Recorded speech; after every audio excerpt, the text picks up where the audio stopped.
The initial rationale for introducing ethanol-blended petrol was that it would be a win-win solution to all stakeholders and would cause the least disruption because it would be based on internal combustion engines.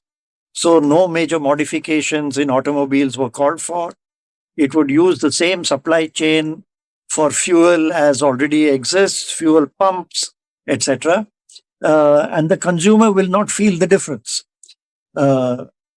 Unfortunately, while this may have been true at E10, 10% blending, E20 has been extremely disruptive on all fronts. The E20 rollout has been highly problematic on all counts. It has been disruptive in agriculture, it's been disruptive in trade, and worst is that the consumer is given no option. In Brazil, you have got E27 and pure petrol and pure ethanol, all available at the pump. In India now, the consumer has no choice. E20 is forced down his throat, price is determined, so he's a loser. The main winner in this entire process of all the stakeholders are the distilleries. The farmers question, government often touts that farmers are gaining from this. The consumer is paying more for the fuel because the farmers are being paid more. All evidence seems to suggest that farmers are not gaining anything from this. If you look at cane sugar, which was the earlier main source, the farmers are still getting the same support price that they were getting earlier. They are selling those to the sugar mills. The mills are gaining money because the ethanol is being sourced from them. The farmers are not getting anything extra from that. I go back to what the then head of the Food and Agriculture Organization said almost 20 years ago, which is land should be for food and not for fuel. Or put another way, the land should produce food for humans rather than food for automobiles. Supply chain for maize, on which India is now more and more reliant, close to 70% of ethanol production today is coming from maize and a little bit from rice, not from sugarcane as it was earlier. And India is under pressure to import maize.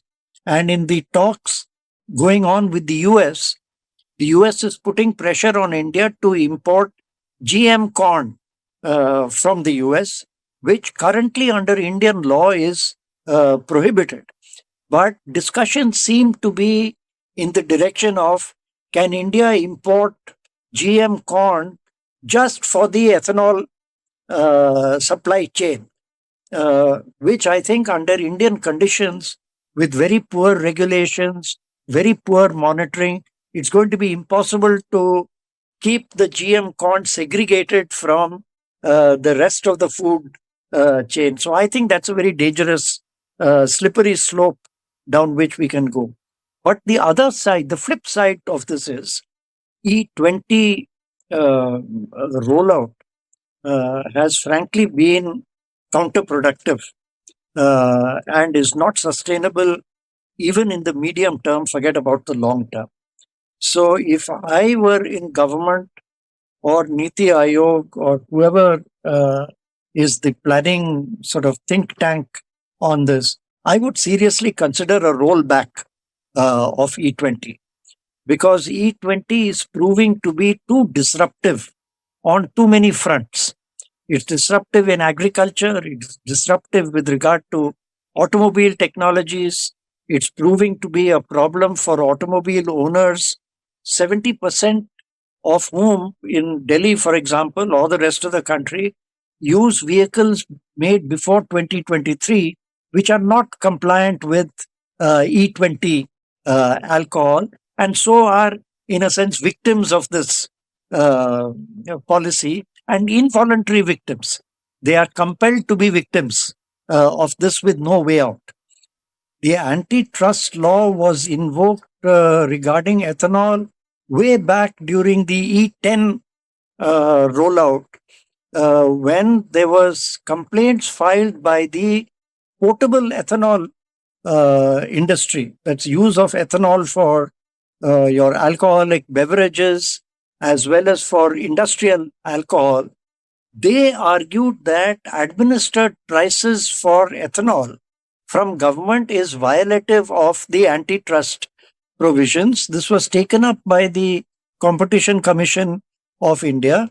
Competition Commission in fact found that administered prices were in some senses violative of this provision. So government was trying to resolve this issue and went with some blend of administered prices masquerading as incentives and the pricing for potable and industrial alcohol. That stayed for some time. Then I think the industry had reconciled itself to a market driven sort of balancing between the potable and industrial alcohol on the one hand and the ethanol thing on the other.